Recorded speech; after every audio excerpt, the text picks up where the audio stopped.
Noticia en desarrollo en Noticias Caracol.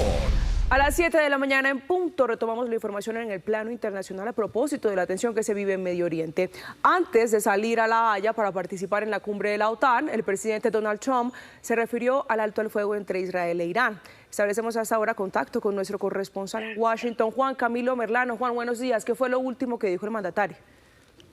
Alejandra, está furioso el presidente Donald Trump, quien acaba de asegurar primero que no sabe qué están haciendo. La palabra que utilizó exactamente es qué carajos están haciendo Irán e Israel con respecto al cese al fuego, en medio de los reportes de que han continuado algunas hostilidades luego de ese anuncio que él mismo hizo, el mismo presidente de los Estados Unidos hizo en las últimas horas.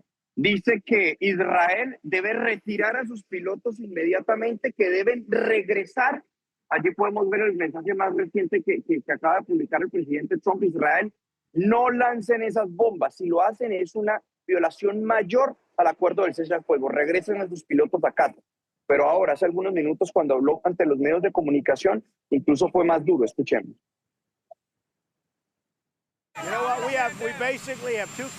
Sabemos algo, básicamente tenemos a dos países que están peleando por tanto tiempo y tan duro que ya no saben qué carajos están haciendo. ¿Entienden eso? Posteriormente, el presidente Trump escribió otro mensaje en sus redes sociales asegurando que Israel, al parecer, recibió información por parte del gobierno de Netanyahu, no iba a atacar a Irán, que únicamente estaban haciendo una especie de reconocimiento aéreo y que sus pilotos iban a regresar a casa y que el cese al fuego se mantiene. Pero en todo caso, es el primer impasse luego de este anuncio de cese al fuego hecho por el presidente Donald Trump en las últimas horas, que recordemos había sido en etapas.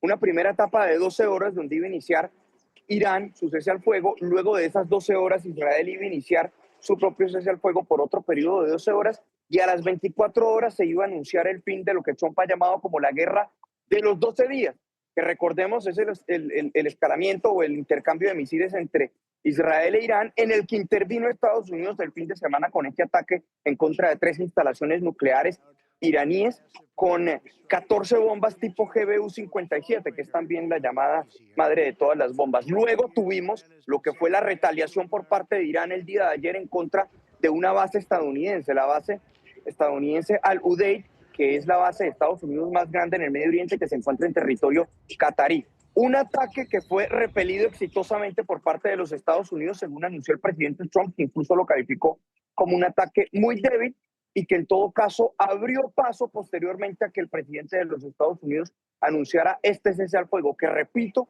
esta mañana parece correr riesgo y que el mismo mandatario estadounidense le dice a Israel e Irán que dejen las hostilidades y que mantengan este cese al fuego. Juan Camilo, gracias. Seguimos con ese análisis de la guerra de los 12 días, esa escalada en donde esa crisis en Medio Oriente se ha agudizado. Irán e Israel entraron en esa segunda semana en la que se escalaron esas confrontaciones y en las que hay unas amenazas mutuas en donde surgen distintos interrogantes después de, como veíamos, esa molestia del presidente Donald Trump, en donde insiste, en donde le dice a Israel no arrojar más bombas, y después también de ese ataque en Qatar que él calificó como un ataque menor, en donde hay 10.000 efectivos. Pero para entender muy bien en qué punto estamos en medio de ese conflicto, cuáles son los intereses que están en juego y, por supuesto, qué viene, estamos con nuestra analista internacional, María Teresa Aya. María Teresa, gracias por estar aquí con nosotros y vamos a tratar de entender lo que se ha abierto en medio de este alto al fuego entre Irán e Israel y en medio también de toda esta escalada. Teresita, ¿cómo entender lo que está pasando? Andrés, muy buenos días a todos. Este es un cese al fuego que hay que mirar desde 3 perspectivas distintas, Andrés. La primera, Estados Unidos.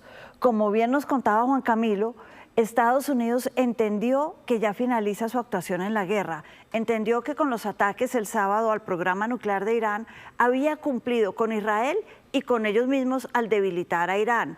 Entendió que el ataque de Qatar de ayer fue más simbólico que otra cosa y se acogió, llamémoslo, a esa rampa de salida, esa salida que de alguna manera le dio Qatar con los ataques al ser tan débiles, en los ataques en Qatar. En ese sentido, entender que Estados Unidos se considera que ya cumplió y está por fuera. Ahora, negoció, y aquí es importante decirlo, negoció junto con Qatar este cese al fuego, porque Qatar es de los países árabes el único tal vez al que Irán le cree, luego de que Qatar, en una guerra que hubo en Yemen hace 10 años, con Arabia Saudita e Irán, Qatar se declarara neutro. Irán entendió que podía ser un árabe que está cercano a ellos de alguna manera, o por lo menos no es hostil. Por eso fue importante que Qatar estuviera en este cese al fuego. Ahora, lo tercero, ¿qué es el cese al fuego? ¿Cómo entenderlo, Teresita? Incluso partiendo de estos 3 puntos que usted nos señala acá. Arranquemos con el primero. Durante las primeras 12 horas, 7 de la mañana, hora del Medio Oriente, hoy martes, Irán técnicamente perdía la posibilidad de atacar a Israel. No podía y se había comprometido a no hacerlo. Durante las segundas 12 horas del cese al fuego, Israel se compromete a no atacar a Irán. Es decir, de 7 de la noche, martes en el Medio Oriente, a 7 de la mañana, miércoles en el Medio Oriente. Al cumplirse las 24 horas, viene el cese al fuego total. Ahora, es muy extraño, uno se pregunta, bueno, ¿eso quiere decir que en las primeras 12 horas Irán no ataca, pero Israel puede atacar? No, ¿y qué pasó también con ese ataque a ese edificio residencial que se produjo en las últimas horas en Israel por parte de Irán? Entonces, ahí tenemos ya, uno, que se vulneró el cese al fuego. Técnicamente, durante el horario establecido, Irán atacó. Ahora, si Irán dice es que los misiles ya estaban en camino, se demoraron más, no los pude parar, fue un error, veremos cómo responde. Israel a lo que se había comprometido es que mientras Irán no ataque, ellos entonces no responden a ataques y se quedan quietos. Lo mismo acá. Si Israel se queda quieto y cumple con el cese al fuego, Irán se queda quieto porque solo ataca en caso de ser atacado en esas 12 horas. Pero es lo que estabas diciendo, Andrés, se supone que Irán rompió la tregua e Israel está a punto de responder o no. Es un cese al fuego bastante confuso y complejo y difícil de acatar, parece. Teresita, a escala global, muchas personas están temiendo una nueva guerra mundial después de semejante escalada. ¿Eso de alguna manera baja los niveles para entender que no va a pasar, que no va a suceder? Esto puede desescalar ese susto que tiene la gente, sí, eso es cierto, Andrés. Pero aquí hay 2 cosas más que hay que entender, y es que una guerra tiene muchas aristas.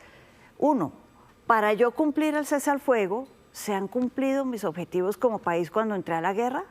Para Irán, ¿se cumplieron los objetivos? ¿Me defendí de Israel que me atacó y que atacó mi programa nuclear? Pues es interesante porque hay un trino de ellos que dice, del líder supremo, que dice, acatamos el cese al fuego porque el enemigo se debilitó, se rindió ante nosotros y nos pidió el cese al fuego. Eso es un mensaje interno, pero también puede ser un mensaje de que ellos están dispuestos a quedarse quietos. Israel es distinto, porque Israel, ¿cuál era su objetivo de la guerra? Y acá tenemos en cuenta Gaza, Hezbollah en el Líbano y la guerra que ya lleva casi 2 años, y es fronteras seguras. Voy a defender mi derecho a existir en el Medio Oriente, mi supervivencia, y como tal, cualquier amenaza a mi supervivencia, yo la voy a acabar. Entonces hay que pensar, ¿será que la amenaza de Irán a la supervivencia de Israel, Irán es un país que por constitución quiere acabar con Israel, ¿será que la amenaza la considero saldada y ya no existe? Ese es el gran tema, la gran pregunta que nos hacemos, porque si Israel en unos meses, en unos años, en unas semanas, dice yo me sigo sintiendo amenazado por Irán, pues esto puede volver a escalar en cualquier momento. Puede volver a renacer. Teresita, gracias por este análisis a esta hora. Vamos a seguir, por supuesto, entendiendo qué pasa en medio de este contexto entre Irán e Israel y lo que se viene en los próximos días con este alto al fuego.